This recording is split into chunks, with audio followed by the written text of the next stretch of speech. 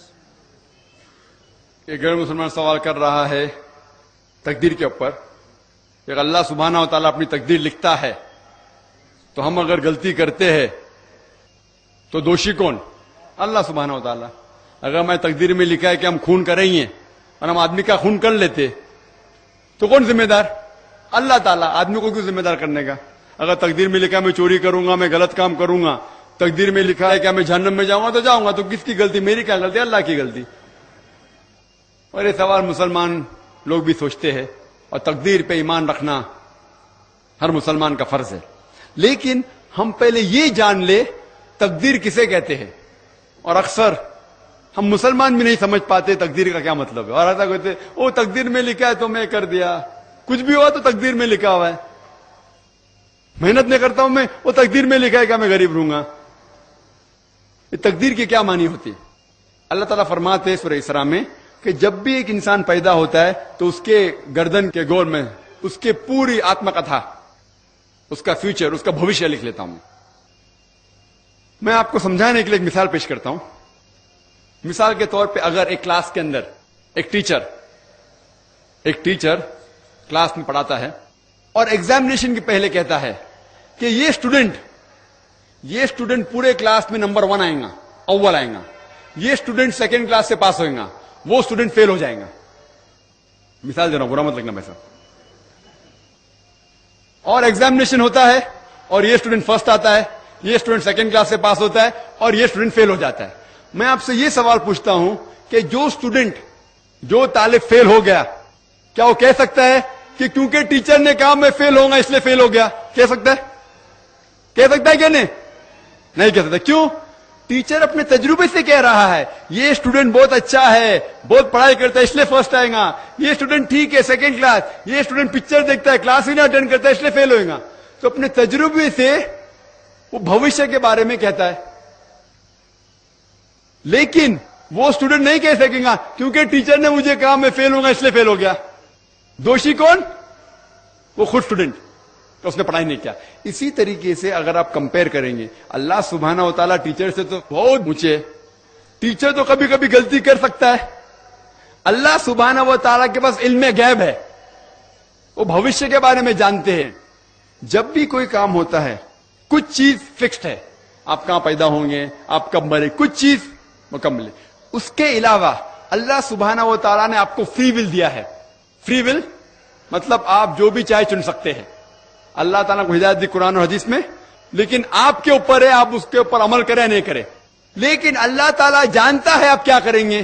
مثال کے طور پر آپ ایک رستے پہ چل رہے ہیں اور ایک چوراہے پہ آتے ہیں، 4 رستے ہیں، نمبر 1، نمبر 2، نمبر 3، نمبر 4.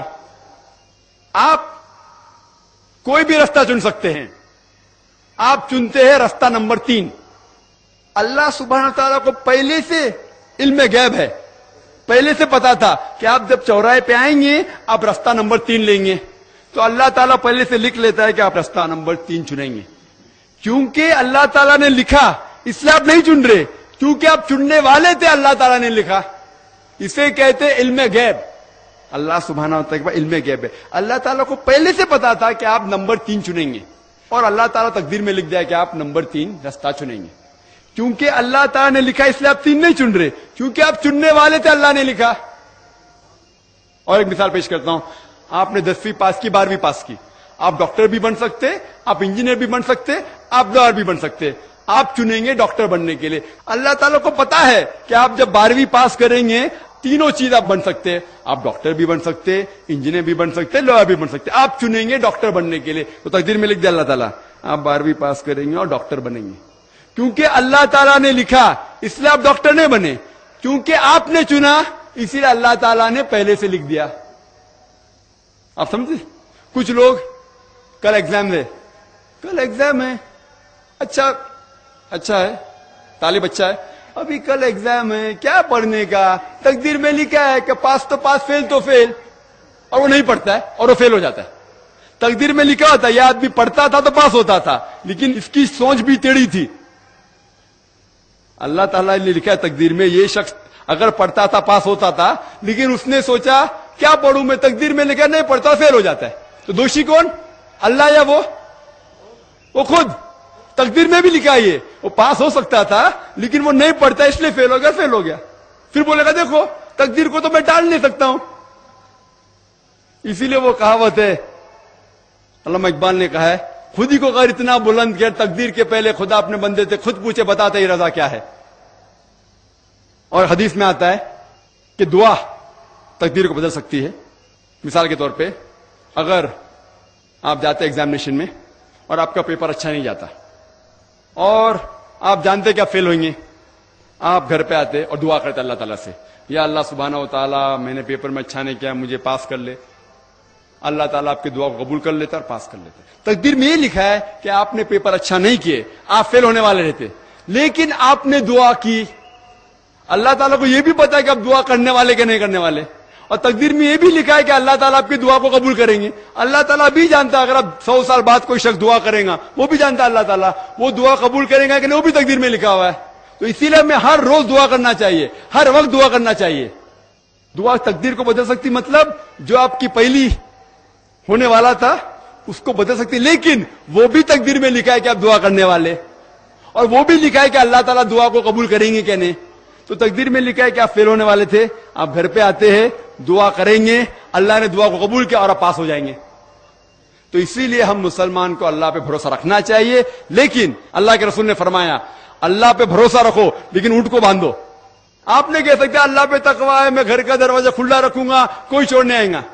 اللہ کے رسول نے فرمایا اللہ پہ بھروسہ رکھو لیکن اونٹ کو باندھو.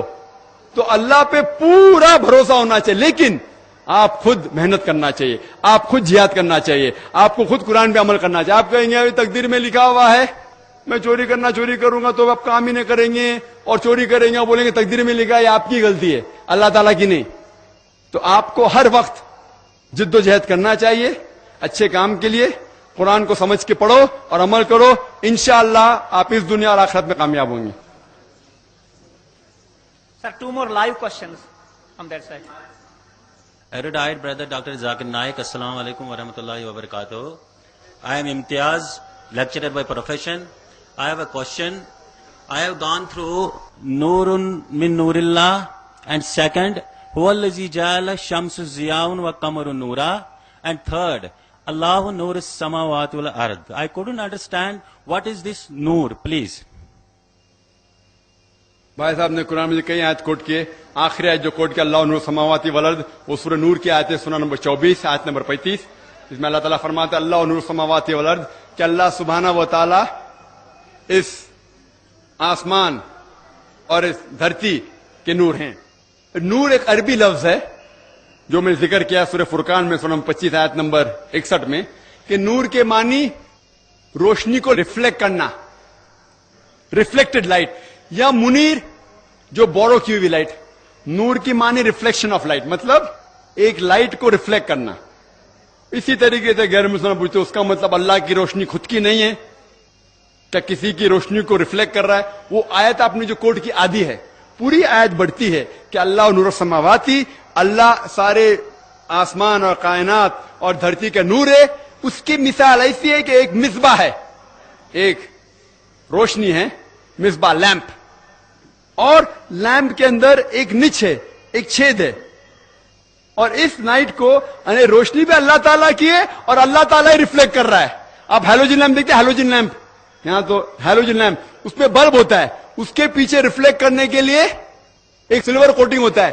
تو بلب بھی ہیلوجن لیمپ ہے اور ریفلیکشن بھی خود کا ہے. تو یہ روشنی بھی اللہ تعالیٰ کی ہے. اللہ تعالیٰ فرماتے کہ اللہ تعالیٰ کی روشنی خود کی بھی ہے, اور خود کی روشنی کو ریفلیکٹ کرتے ہیں سارے دنیا میں, آسمان میں اور دھرتی پہ. وآخر دعوانا الحمد رب العالمین. بس تہند انتہائی شکر گزار. بہ کر بیٚیہِ اکہِ لٹہِ شکریہ ییٚتہِ کِس ایڈمنسٹریشنُک, خصوصاً ڈی سی صٲبُن, ایڈیشنل ڈی سی صٲب عبداللطیف دیوا صٲبُن, یم زبردست کوآپریٹو روٗدۍ یہ پروگرام ہینڈل کرنس اندر. اللہ تعالیٰ کرن تمن سارنی جزائے نیک عطا. بہ چھُس دل کیو امی گہرٲیو سن شکریہ ادا کران.